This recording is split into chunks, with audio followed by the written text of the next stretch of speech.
The rising sun painted the Nevada sky gold and crimson when Ethan Edwards first saw the woman sitting alone on that rock outcropping 3 miles outside Pahrump, her shoulders shaking with sobs that carried on the desert wind.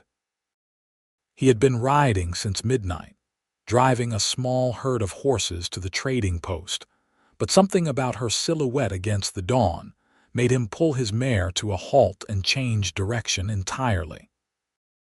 As he approached, the woman looked up, and Ethan saw tear tracks cutting through the dust on her face.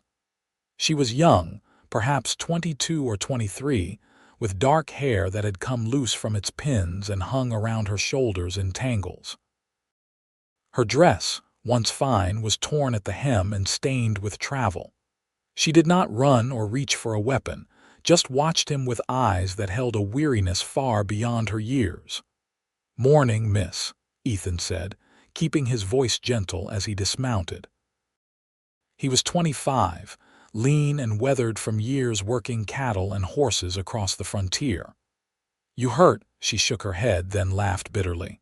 "Not the way you mean." "What happened? Where are your people?" The woman looked away, out at the endless desert stretching toward the mountains.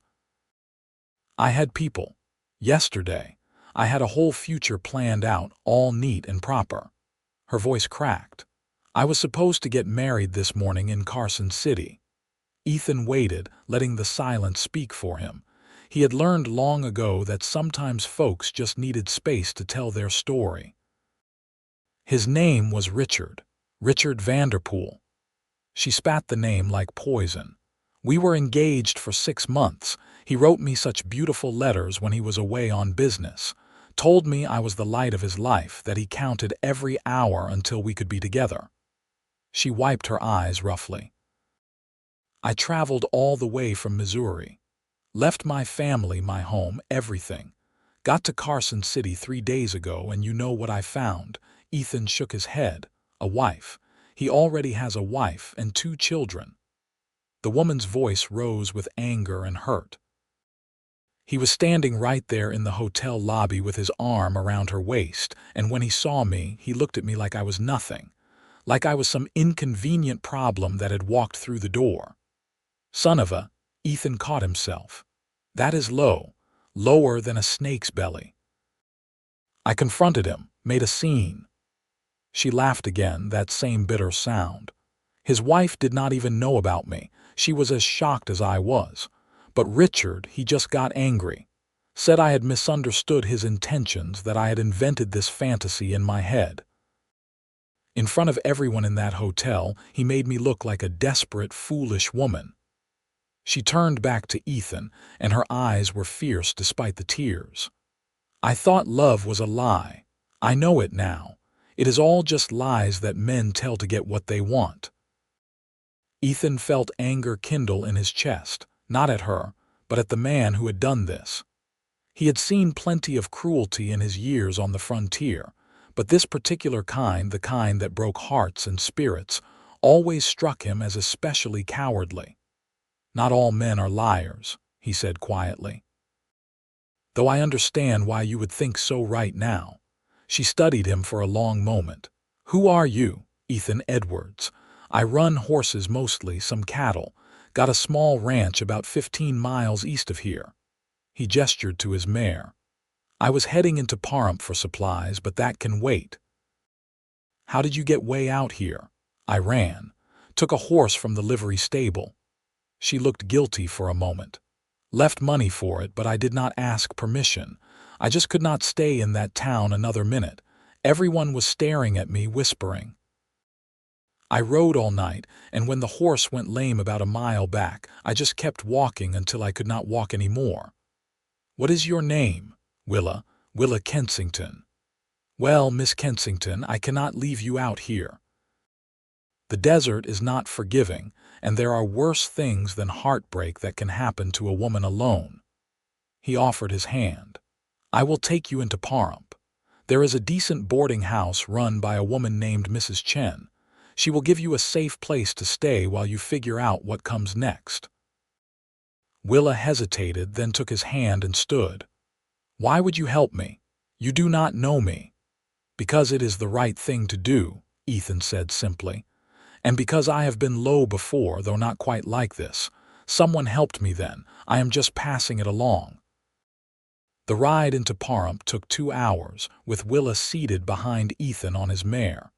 She was quiet for most of the journey, but as they crested the last hill and the town came into view, she spoke again. "I believed every word he wrote, every promise." Her voice was soft, almost lost in the sound of hoofbeats. "I was not foolish or naive. I thought I was being careful, cautious. We exchanged letters for months. He sent me photographs, told me about his business, his hopes for the future. How does someone lie so completely?" "Some people find it easier than telling the truth," Ethan said. "Truth requires courage." Pahrump was a small but growing town, born from silver strikes and sustained by ranching and trade routes. The main street held a general store, a saloon, a church, the boarding house, and a handful of other buildings. It was not much, but it was honest, which was more than could be said for Carson City at the moment. Mrs. Chen was a widow from California, a woman in her 50s with sharp eyes and a kind heart. She took one look at Willa and ushered her inside without asking questions. "She stays as long as she needs," Mrs. Chen said to Ethan. "I will put it on your account." "Appreciate it," Ethan said, though his account was not exactly flush. "I will settle up end of the month when I sell the horses." After ensuring Willa was settled, Ethan headed to the general store for his supplies. He could not stop thinking about the woman, about the devastation in her eyes. He had seen that look before, on his own face in the mirror. Years ago, when his parents died of fever within days of each other and left him alone at 18. That particular flavor of loss, where the world suddenly made no sense anymore, was something he recognized. He was loading flour and coffee into his saddlebags when Sheriff Tom Bradley approached, a man in his 40s with a gray streaked beard and a perpetual squint from years under the desert sun. "Heard you brought in a woman this morning," Tom said without preamble. "Care to explain?" Ethan told him the story, or at least what he knew of it. Tom listened, his expression growing darker. "Richard Vanderpool," Tom muttered. "I have heard that name. He runs some kind of investment scheme in Carson City. Been rumors about him. Never anything proven but rumors." He looked at Ethan. "The woman, Willa, she have any money? I do not know. Why? Because men like Vanderpool do not usually court women for love. They want money, connections, something useful." Tom shook his head. "Tell her to be careful. If he finds out she is here, he might come looking, especially if there is something he wants that she still has." That thought lodged in Ethan's mind like a burr.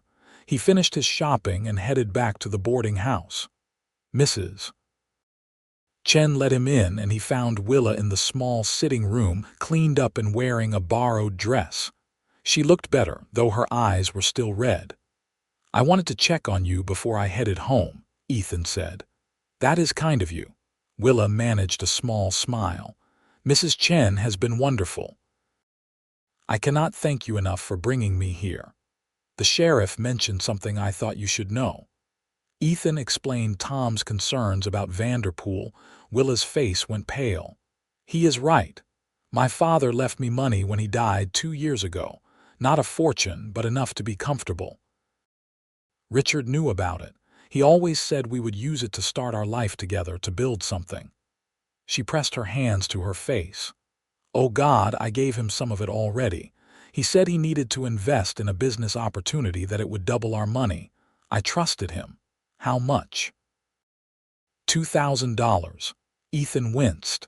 That was more than most folks saw in 5 years. "You have any proof? Papers?" He gave me a promissory note. "I have it in my bag." "Then you have options. You can go to a lawyer, maybe get some of it back." Willa laughed that bitter laugh again. "A lawyer? With what money? And who would believe me over a respected businessman? You saw what happened at the hotel. He made me look hysterical." "I believe you," Ethan said firmly. "And I think others would too if you told the story right." She looked at him for a long moment, and something shifted in her expression. "Why are you being so kind to me?" "Because someone should be," Ethan said. "And because I do not like seeing people get hurt by liars and thieves." Over the next week, Ethan found himself riding into Pahrump more often than necessary. He told himself it was to check on Willa to make sure she was safe, but the truth was more complicated. There was something about her that drew him, not just her beauty, though she was beautiful, but her strength. Despite everything that had happened, she had not given up. She had found work helping Mrs. Chen with the boarding house, cooking and cleaning and managing the books. She was smart and capable, and she faced each day with determination, even when Ethan could see the hurt still lingering in her eyes. They talked often, sitting on the boarding house porch in the evenings when Ethan came to town. He learned that she had grown up in St. Louis, that her mother had died when she was young, and her father had raised her with a firm belief in education and independence. She had worked as a teacher before meeting Richard, had loved it, had plans to open her own school one day. "I should have known better," she said one evening as they watched the sun set over the desert. "My father always warned me that not everyone tells the truth, but Richard was so convincing. He said all the right things." "That is not your fault," Ethan said. "Trusting someone is not weakness." "It feels like it was." "Then every person who ever loved someone was weak. I do not believe that." Willa looked at him, and there was something soft in her expression. "You are not like other men I have known." "Is that good or bad?" "Good," she said quietly. "Very good." Ethan felt his heart kick against his ribs. He had not expected this, had not expected to care about her so quickly. But sitting there in the fading light, he could not deny what was happening. He was falling for her, for this woman who had been so hurt that she believed love itself was a lie. The trouble came 2 weeks later. Ethan was in town when a fancy carriage pulled up in front of the general store, and Richard Vanderpool stepped out. He was a tall man, well-dressed, with the kind of polished looks that came from city living. He had 2 other men with him, both rough-looking types that Ethan recognized as hired guns. Sheriff Tom was at Ethan's side in moments. "That is not good." Vanderpool was asking questions, showing people a photograph. Ethan did not need to see it to know whose picture it was. "Go warn Willa," Tom said quietly. "Get her somewhere safe. I will handle this." Ethan did not need to be told twice. He hurried to the boarding house and found Willa in the kitchen. One look at his face and she went pale. "He is here," she said. It was not a question. "Yes." "With 2 men who look like trouble. Sheriff Bradley is dealing with him, but we need to get you somewhere safe." "Where?" "He will search the town, my ranch. It is far enough out that he would not think to look there first, and I can defend it if needed. I will not put you in danger." "You are not putting me anywhere. I am choosing this." Ethan took her hand. "Please, Willa, let me help." She hesitated, then nodded. They slipped out the back door and moved quickly to where Ethan had tied his horse. "Mrs. Chen saw them leaving and gave a sharp nod of understanding, already moving to cover their exit. The ride to Ethan's ranch was tense. Ethan kept looking back, expecting to see riders following, but the trail remained empty. His ranch was small, just a cabin, a barn, and some corrals, but it was well built and defendable. He had learned to be self-sufficient over the years, and the place reflected that, practical and sturdy. Inside the cabin, Willa looked around at the simple furnishings, the clean but sparse rooms. "You live here alone for 3 years now. I had a partner for a while, man named Joseph Carter, but he moved on to Colorado last year, found a woman, decided to settle down properly." Ethan started a fire in the stove. "It is not much, but it is home." "It is honest," Willa said. "That makes it worth more than any fancy house in Carson City." They waited as the afternoon stretched into evening. Ethan made coffee and beans, and they ate in companionable silence. He found himself hyper-aware of her presence, the way she moved, the sound of her voice. It was dangerous, letting himself feel this much, but he could not seem to stop. "Can I ask you something?" Willa said as they sat by the fire. "Anything." "Why did you never marry? You are kind, hardworking, honest. Surely women have noticed." Ethan smiled faintly. "A few have, I suppose. But ranch life is hard, and most women want more than I can offer. A real house, a town nearby, security. I have been focused on building something here, and that does not leave much time for courting." "Is that really why?" He looked at her, surprised by her perceptiveness. "No," he admitted. "Truth is, I have been afraid. After my parents died, I had my heart set on a girl named Sarah Mitchell. We were engaged, planning to marry. But when my parents passed and I inherited debt instead of prosperity, she left. Said she could not live in poverty, that she deserved better." He poked at the fire. "I know that was years ago, but it made me careful. I figured if I built something solid first, maybe then I could think about a future with someone." "And have you? Built something solid?" "Getting there. The horse trading has been good. I have a reputation for honest dealing, and folks come from 3 counties over to buy from me." He met her eyes. "I am not rich, but I am not poor either. I can support myself and maybe, someday, a family." "She was a fool," Willa said softly. "Sarah." She could not see what was right in front of her. Maybe. Or maybe she just knew what she wanted and it was not me. "Do you still love her?" "No," Ethan said immediately.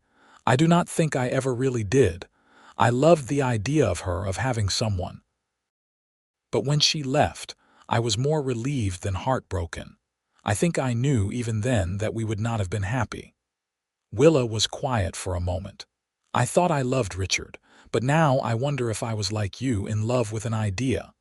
The stability, the future, the family we would build. When I try to remember specific things about him, actual conversations or moments, they all blur together. It was all surface, nothing deep." "What do you want, Willa? If you could have anything," she looked into the fire, considering. "I want to teach again. I want to feel useful. I want a home, a real one, not just a place to sleep, but somewhere I belong." She turned to him. "And I want to believe that love is not a lie. That somewhere, somehow, it is possible to trust someone completely and not have it destroy you." "It is possible," Ethan said. "It has to be. Otherwise, what is the point of any of this?" Their eyes met, and the air between them seemed to thicken with unspoken words. Ethan wanted to reach for her, to tell her that he was falling in love with her, that every moment with her made him believe in possibilities he had given up on. But it was too soon, too fragile. She had been hurt, and he would not take advantage of that vulnerability. The moment was broken by the sound of horses outside. Ethan was on his feet instantly, rifle in hand. He moved to the window and peered out carefully. 3 riders were approaching in the moonlight, and one of them was unmistakably Richard Vanderpool. "Stay inside," Ethan told Willa. "No matter what happens, stay inside." He stepped out onto the porch, rifle held casually but ready. Vanderpool and his 2 hired men stopped 20 feet from the cabin. "Ethan Edwards." Vanderpool's voice was smooth, educated. "I believe you have something that belongs to me." "Nothing here belongs to you," Ethan said evenly. "I am looking for my fiancé, Willa Kensington." "I was told she might be here." Vanderpool smiled, but it did not reach his eyes. "There has been a terrible misunderstanding. I need to speak with her to explain." "The lady does not want to speak with you." "The lady," Vanderpool said, his voice hardening, "has made off with something that belongs to me. A promissory note for $2,000. That is theft. Funny, I heard it the other way, that you took her money under false pretenses. That is called fraud where I come from." One of the hired men moved his hand toward his gun, and Ethan leveled the rifle at him. "I would not." "This does not concern you, Mr. Edwards," Vanderpool said. "This is between me and Willa. If you harbor her, you make yourself an accessory to theft. And if you try to take her by force, you make yourself something much worse." Ethan kept his voice steady. "Sheriff Bradley knows she is here. If anything happens to me or to her, he will know exactly where to look." It was a bluff, but Vanderpool did not need to know that. The man studied Ethan for a long moment, then smiled again. "This is not over. Willa has something I want, and I will get it back. She can either give it willingly, or I will take other measures." He turned his horse. "Tell her to think carefully about what she wants to risk for a piece of paper." They rode away into the darkness, and Ethan stood on the porch until the sound of hoofbeats faded. Only then did he lower the rifle and go back inside. Willa was standing by the window, her face white. "He is going to keep coming, probably. I should leave, go somewhere he cannot find me." "Or you should fight back," Ethan said. "You have the promissory note, that is evidence. We get that to a lawyer, to a judge, and we expose him for what he is." "He is rich, connected. Who will believe me?" "I will," Ethan said fiercely. "And Sheriff Bradley will, and Mrs. Chen. And everyone else in Pahrump who has seen you work hard and behave honorably. That counts for something." Willa's eyes filled with tears, but she blinked them back. "Why are you doing this? Why do you care so much?" Ethan crossed the room and took her hands in his. "Because you deserve better than what he did to you, because you deserve justice, and because—" He hesitated, then pushed forward. "Because I care about you, Willa, more than I probably should, more than I plan to, but I cannot help it." "Ethan," she whispered, "I know it is too soon. I know you have been hurt, and the last thing you need is another man making promises. But I am not asking for anything from you. I am just telling you the truth." He squeezed her hands gently. "You are brave and smart and strong, and anyone who would hurt you is a fool. I will help you fight him, and I will not ask for anything in return except maybe the chance to know you better when you are ready." Willa looked up at him, and a tear finally escaped, tracking down her cheek. "I thought love was a lie," she said, "but maybe I just had not found the truth yet." Ethan felt his breath catch. Slowly, carefully, he reached up and wiped the tear away with his thumb. "You do not have to decide anything tonight. We will figure out the mess with Vanderpool first. Everything else can wait." But Willa shook her head. "No. I have spent too much time waiting, being careful, protecting myself. Richard made me believe I was not enough, that I was foolish for wanting love. But you make me feel like maybe I was not wrong to want those things. Maybe I just wanted them with the wrong person." She rose on her toes and kissed him, soft and tentative. Ethan froze for half a heartbeat, then wrapped his arms around her and kissed her back, trying to pour everything he felt into that moment. It was gentle and fierce all at once, a promise and a question. When they finally pulled apart, both breathless, Willa smiled for the first time since he had met her, a real smile that reached her eyes. "I am not ready for everything yet," she said, "but I want to be with you."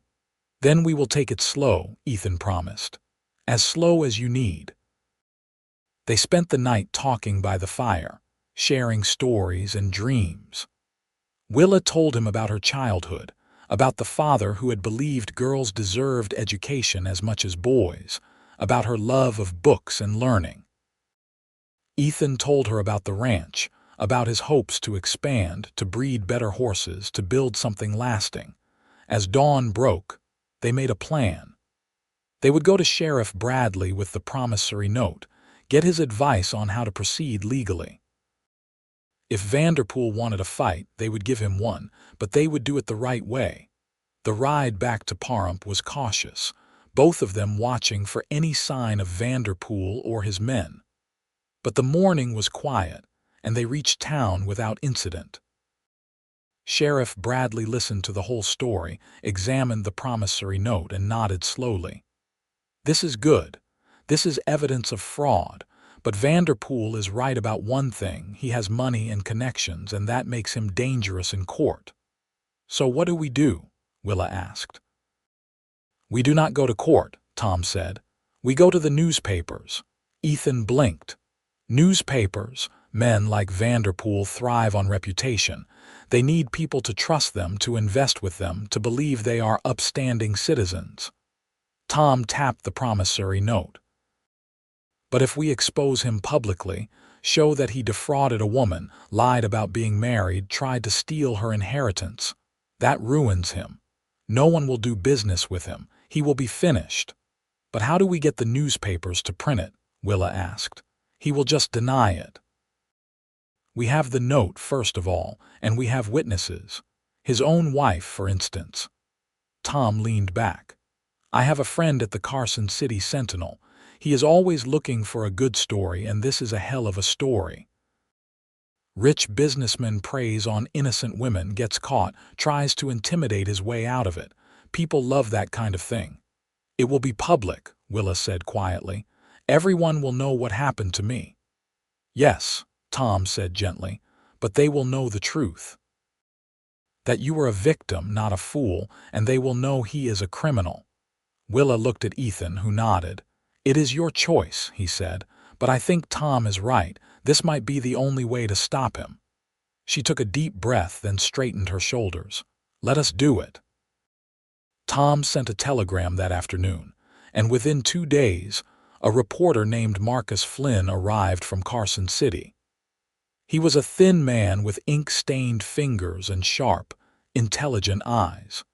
He interviewed Willa for hours, taking notes and asking questions that were probing but not unkind.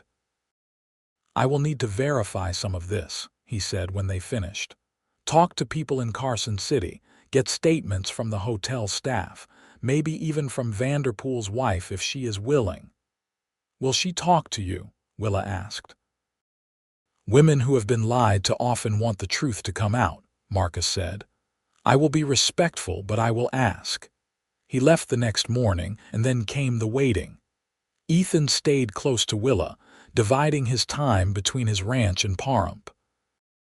They spent hours together, talking, riding, slowly building something that felt real and solid.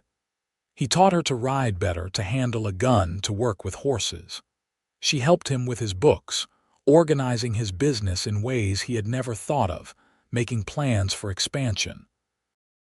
You could have 20 horses here easily, she said one afternoon as they walked the property. Maybe 30 if you expanded the corrals, and with your reputation you could charge more. People will pay for quality. I never thought of myself as a businessman, Ethan admitted. You are, though. You just need someone to help you see it, he smiled at her. Is that someone you? Maybe, she said, smiling back. If you will have me. I will have you any way I can get you, Ethan said, then caught himself.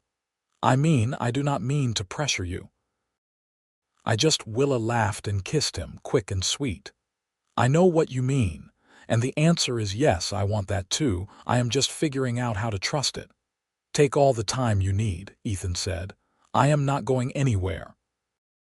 The article appeared in the Carson City Sentinel 3 weeks later, and it was devastating. Marcus Flynn had done his work well, tracking down not just Vanderpool's wife, who confirmed everything, but also 3 other women who had been courted and defrauded by Vanderpool in similar schemes over the past 5 years. The story painted a picture of a serial con man who preyed on vulnerable women, taking their money and leaving them with nothing. The scandal spread like wildfire. Other newspapers picked up the story. Within days, Vanderpool's business partners were distancing themselves. Investors were demanding their money back, and the law was asking questions about where all that money had gone. Sheriff Bradley brought Willa a telegram a week after the article ran. Vanderpool has been arrested in San Francisco. They caught him trying to board a ship to China with $50,000 in cash. He is facing fraud charges in 3 states now. Willa sat down slowly, the news washing over her. "It is really over. It is really over," Tom confirmed. "You will probably have to testify eventually, but his lawyer is already talking about a plea agreement. He knows he cannot win this." After Tom left, Willa turned to Ethan, who had been standing quietly nearby. "I do not know what to say. I thought he would get away with it." "I thought men like him always do." "Not always," Ethan said. "Sometimes justice happens, and sometimes people fight back." She crossed the room and wrapped her arms around him, burying her face in his chest. He held her, feeling her shake with relief and residual fear and a dozen other emotions. "Thank you," she whispered, "for believing me, for helping me fight." "You did the fighting," Ethan said. "I just stood beside you." She pulled back and looked up at him, and there was something new in her eyes, something he had not seen before. Hope. Real, genuine hope. "I want to stay," she said. "Not in Pahrump exactly, but here with you if you will have me." Ethan felt his heart kick hard against his ribs. "Are you sure? I mean, you could go anywhere now. Back to Missouri, to California, anywhere you want, I know, but I want to be here. I want to help you build something. I want to teach, maybe start a school here like I always planned. I want a life, Ethan, a real one, and I want it with you." "Willa," he said, his voice rough with emotion, "I love you. I should probably wait to say that, should probably court you properly first, but I cannot keep it in anymore. I love you." "I love you too," she said, and her smile was radiant. "I did not think I could, not this soon, not after Richard. But it is nothing like that was. This is real. This is true." He kissed her then, deep and sure, and it felt like coming home. When they finally pulled apart, they were both laughing, giddy with relief and joy and the sheer impossibility of finding each other in the vast desert of the West. They were married a month later in the small church in Pahrump. Mrs. Chen cried, and Sheriff Bradley stood as witness, and half the town showed up because word had spread about Willa's courage and Ethan's steadfastness, and everyone loved a good love story. Willa wore a simple white dress that Mrs. Chen helped her sew, and Ethan wore his best suit, brushed clean of dust. When the preacher asked if they took each other, their "I do" rang out clear and strong, two people who had found each other against all odds and chose to build a future together. The first year of marriage was not easy. They worked hard, expanding the ranch, building new corrals, breeding better horses.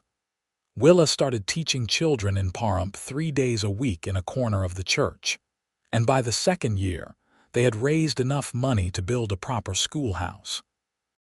She was a natural teacher, patient and firm, and parents came from miles around to enroll their children. Ethan's business grew too. Word spread about his honest dealing and quality horses, and he was selling stock as far away as California and Colorado. They saved money carefully, planning for the future. They talked about children, about the family they wanted to build. Willa was cautious at first, afraid of the risks, but Ethan was patient. "Whenever you are ready," he always said. "There is no rush." Their love deepened over that time, growing from the fierce intensity of new passion into something steadier and more enduring. They learned each other's rhythms, the small intimacies of daily life. Ethan learned that Willa liked her coffee sweet, that she hummed when she was happy, that she had nightmares sometimes about Richard but woke up calm when Ethan held her. Willa learned that Ethan was quieter in the mornings, that he worried about money even when they had plenty, that he had a dry sense of humor that emerged when he was comfortable. They fought sometimes, usually about small things that masked bigger worries. Willa wanted to expand the school faster than Ethan thought they could afford. Ethan wanted to buy more land when Willa thought they should save more first. But they learned to talk through the disagreements, to compromise, to remember that they were on the same side. In their third year of marriage, Willa told Ethan she was pregnant. He was fixing a fence when she came walking across the field, and something about the way she moved made him put down the hammer and meet her halfway. "I am with child," she said, and her face was a mixture of joy and terror. Ethan picked her up and spun her around, then immediately set her down carefully. "Are you okay? Are you feeling all right? Should you be walking this far?" She laughed. "I am fine. The doctor says everything looks good. He thinks the baby will come in November." "November," Ethan repeated, dazed. "We are going to have a baby." "We are," Willa confirmed, and then she was crying and Ethan was holding her and they were both laughing and crying at the same time. "I am scared," she admitted. "What if I am not a good mother? What if something goes wrong?" "You will be a wonderful mother," Ethan said firmly. "And nothing will go wrong. We will make sure of it." The pregnancy was not easy. Willa was sick for the first 3 months, barely able to keep food down. Ethan hired a woman from town to help with the house so Willa could rest. As she grew larger, moving became difficult and she had to give up teaching temporarily, which frustrated her. "I feel useless," she complained one evening as Ethan helped her settle into bed. "You are growing a human being," he said, kissing her forehead. "That is the opposite of useless." "Tell that to my back," she grumbled, but she was smiling. Their son was born on a cold November morning after a long, difficult labor. Ethan paced outside the bedroom where the midwife worked, listening to Willa's cries and feeling utterly helpless. When the baby finally arrived, squalling and healthy, and the midwife brought him out, Ethan felt tears streaming down his face. "You can go in now," the midwife said, smiling. "She wants to see you." Willa was pale and exhausted, but her eyes were bright when Ethan entered. She held their son in her arms, wrapped in a blanket, and Ethan had never seen anything more beautiful. "Meet your son," Willa said softly. "Meet Elijah." Ethan sat beside her and looked down at the tiny face, red and wrinkled and perfect. "Elijah," he repeated. "Elijah Edwards." "Illy for short," Willa said. "What do you think?" "I think he is perfect," Ethan said. "I think you are perfect. I think I am the luckiest man alive." The first months of Illy's life were exhausting. He cried often, especially at night, and Willa was worn thin trying to nurse him and recover from childbirth. Ethan did everything he could, taking over the household work, hiring more help for the ranch, staying up with Willa during the long nights. "I do not know how people do this," Willa said one night, rocking Illy for the 3rd time since midnight. "I am so tired I can barely think." "We will get through it," Ethan promised. "It will get easier," and it did. Slowly, Illy settled into a routine. He started sleeping longer stretches. Willa began to recover her strength. By spring, she was talking about going back to teaching part-time, and Ethan was planning another expansion of the ranch. Life fell into a new rhythm, busier than before but rich with purpose. Illy grew from a squalling infant into a curious toddler, into a bright-eyed boy who loved horses and followed his father everywhere. Willa went back to teaching, bringing Illy with her until he was old enough to stay home with the woman they had hired to help with the house. Over the years, the ranch continued to prosper. Ethan's reputation grew, and they were able to buy more land, build a bigger house, expand the school. Willa wrote a series of articles for Western newspapers about education on the frontier, and they were well received, bringing her some small fame. When Illy was 4, Willa became pregnant again. This time, she was less afraid, more confident. Their daughter, whom they named Emma, was born on a warm summer evening, quick and easy compared to Illy's difficult entrance into the world. She had Willa's dark hair and Ethan's gray eyes, and from the beginning she was a force of nature, loud and demanding and fearless. "She is going to be trouble," Ethan said, holding her for the first time. "Good," Willa said. "The world needs more trouble from women." They raised their children with love and firmness, teaching them to work hard, to be honest, to stand up for what was right. Illy grew into a quiet, thoughtful boy who loved books as much as horses. Emma was wild and bold, always climbing trees and getting into scrapes, driving both her parents to distraction and delight. The years passed in a blur of work and love and family. The ranch grew into one of the most successful in Nevada.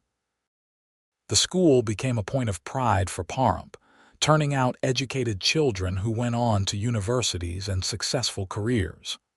Willa and Ethan became pillars of the community, respected and loved. They never forgot the day they met, that dawn when Willa sat crying on a rock and believed love was a lie. It became a story they told, first to each other on anniversaries, then to their children when they were old enough to understand. "I thought I knew what love was," Willa would say. "But I did not until your father showed me. Your mother saved me as much as I saved her," Ethan would add. "She taught me what it meant to be brave." On their 20th anniversary, they sat on the porch of their house, watching the sun set over the land they had built together.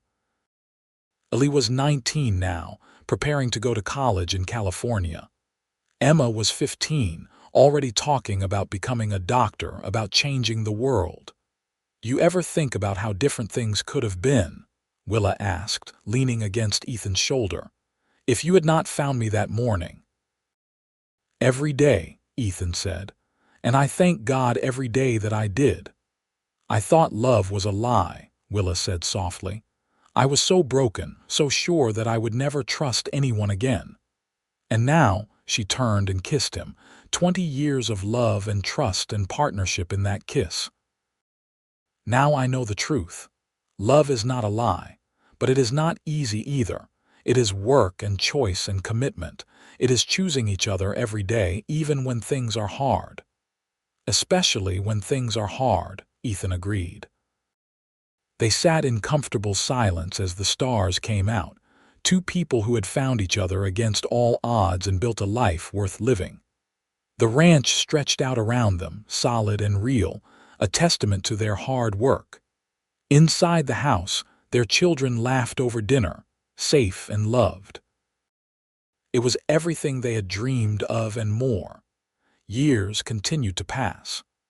Illy graduated from college and came home to help run the ranch, bringing with him a wife named Sarah, a smart woman who helped modernize their business practices. Emma became a doctor, one of the few women in the profession, and opened a practice in Carson City. She never married, too devoted to her work, but she was happy, and that was all that mattered to Willa and Ethan. Grandchildren came, first from Illy and Sarah, then from Emma's adopted children, a brother and sister she took in after their parents died. The house filled with noise and life again, and Willa and Ethan found themselves in the strange position of being the elders, the ones with wisdom to impart. "How do you make it work?" Illy asked one day, watching his parents with something like awe. "You have been married almost 30 years and you still act like newlyweds." Ethan looked at Willa, and she smiled at him, that same smile she had given him on their wedding day. "We remember why we chose each other," Ethan said. "We remember that love is not just a feeling, it is a decision made new every day. We forgive," Willa added. "We compromise, we never go to bed angry, and we never forget that we are partners, equal in all things." "Also, your mother makes excellent coffee," Ethan said, and Willa laughed and swatted his arm. On their 40th anniversary, the whole family gathered for a celebration. The house they had built was full to bursting with children and grandchildren, friends and neighbors. There was music and dancing, stories and laughter. Ethan and Willa stood in the center of it all, holding hands, marveling at the life they had created. Sheriff Tom Bradley, now retired and gray-haired, raised a toast. "To Ethan and Willa Edwards, who showed all of us what real love looks like. Who built not just a ranch and a school, but a family and a community. who proved that second chances are real and that courage and kindness can change the world. Everyone drank, and there were cheers and applause. Willa felt tears prick her eyes. Happy tears this time. So different from the tears she had cried that morning 40 years ago when she sat on a rock in the desert and believed love was a lie. Later, when the party had wound down and most of the guests had left, Willa and Ethan walked out to that same rock where they had first met. It was not far from the ranch, and they had made a habit over the years of visiting it on special occasions. I sat right here, Willa said, touching the sun-warmed stone. I was so sure my life was over, so sure I would never be happy again. And instead it was just beginning, Ethan said, wrapping his arms around her from behind. Because of you, because you stopped, because you cared. Because you let me, Ethan corrected. Because you were brave enough to trust again, even when you thought you could not. They stood there as the sun set. Two people who had weathered storms and droughts, losses and triumphs, always together, always choosing each other. The ranch stretched out below them, their legacy, their life's work. But more than that, it was their home, the place where they had built something real and lasting. I love you, Willa said, turning in his arms to face him. More than I did when we married, more than yesterday, more with every passing moment. I love you too, Ethan said. Always have, always will. They kissed, deep and sure, 40 years of love in that kiss. And as the stars came out overhead, lighting up the vast Nevada sky, they walked hand in hand back to the house, back to their family, back to the life they had built together from ashes and tears and hope. The story could have ended there, with that perfect sunset moment, but life kept going as it always does. Willa and Ethan grew older, gray-haired and wrinkled but still strong, still in love. They slowed down, letting Illy and Sarah take over more of the ranch work, spending their days with grandchildren and quiet moments together. Willa still taught occasionally, usually private lessons for children who struggled in the larger classroom. She wrote more articles, eventually compiling them into a book about education on the frontier that was published to modest success. Ethan bred one final line of horses, a strain that became known throughout the West for intelligence and endurance, his last great contribution to the craft he had devoted his life to. They talked often about the past, about Richard Vanderpool, and what he had tried to take from Willa. The news had reached them years ago that he had died in prison, and Willa had felt nothing but a faint, distant pity. He could have been happy, she said, if he had been honest, if he had chosen differently, but he wanted power and money more than he wanted love, and in the end he got neither. Some people never learn, Ethan said. They cannot see what really matters. And what really matters? Willa asked, though she knew the answer. This, Ethan said, gesturing to the house, to the ranch, to her. Family, love, building something good, that is what matters. In their later years, they sat often on the porch, watching sunsets and remembering. They told stories to their grandchildren about the old days, about how the West was won and lost, and won again. They passed down wisdom and love and the values they had lived by. When Ethan was 72, he fell ill with pneumonia. It was winter, and the cold settled deep into his lungs. Willa nursed him through it, sitting by his bedside day and night, refusing to leave. The family gathered, worried, but Ethan fought hard, and after 2 weeks, he pulled through. You are not getting rid of me that easy, he told Willa, his voice weak but determined. Good, she said, gripping his hand, because I am not done with you yet. He recovered slowly, but he was never quite the same. The illness had taken something from him, a reserve of strength. He needed a cane to walk, and he tired easily. But his mind was sharp, and his love for Willa never wavered.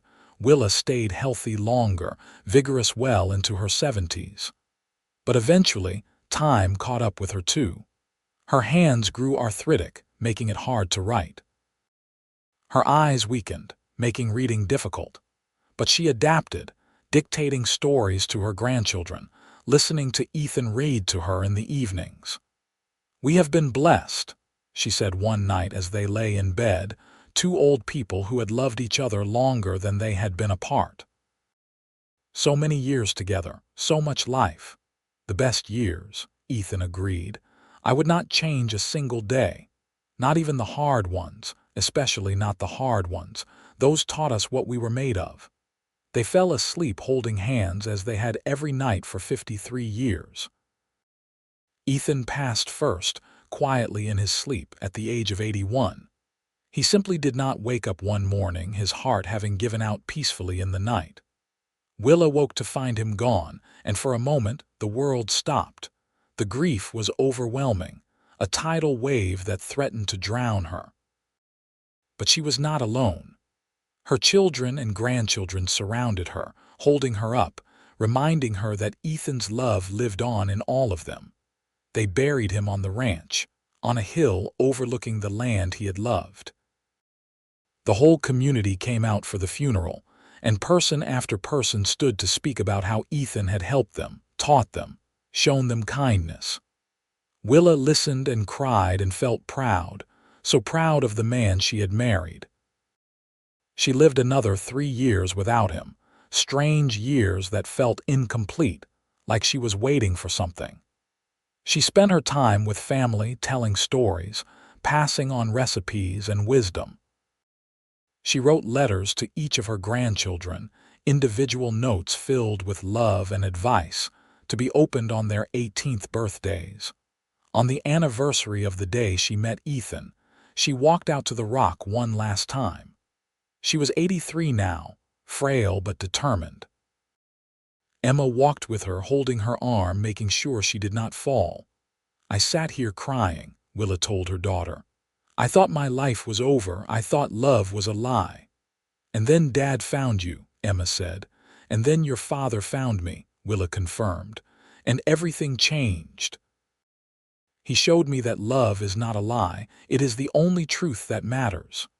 She sat on the rock, touching the stone, remembering.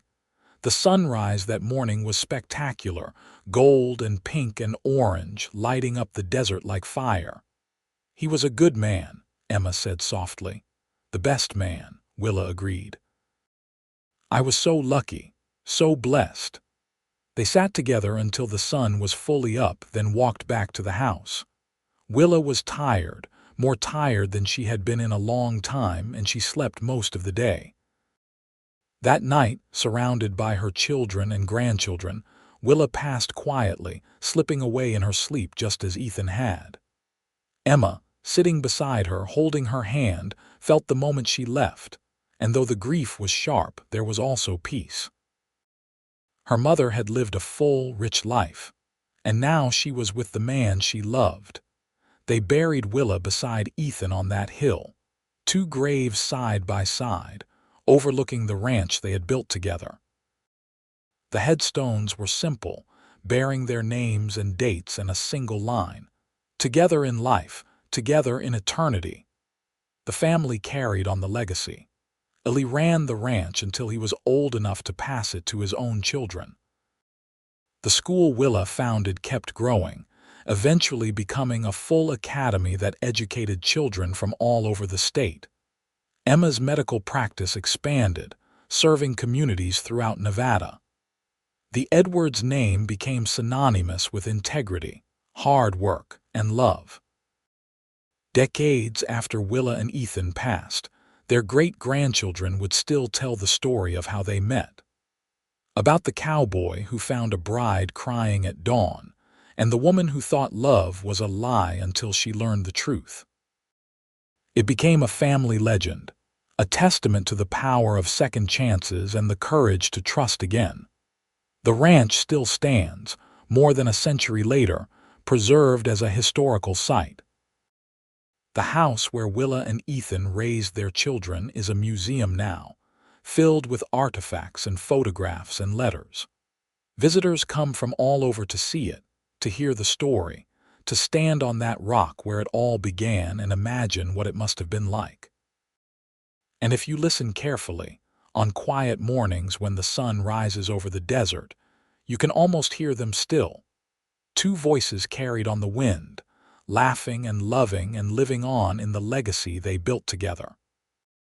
A legacy that proved love is not a lie but the truest thing in this world, worth fighting for, worth building on, worth everything.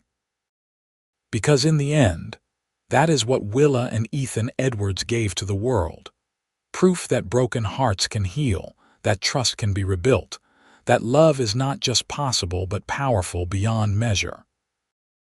Their story, from that tearful dawn to their final sunset, is a reminder that sometimes the best things in life come from the worst moments, and that courage and kindness can transform not just individual lives but entire communities. The sun still rises over Pahrump, Nevada, gold and beautiful, painting the desert in colors that take your breath away. And somewhere in that light, if you believe in such things, two souls still walk hand in hand, forever young, forever in love, forever home.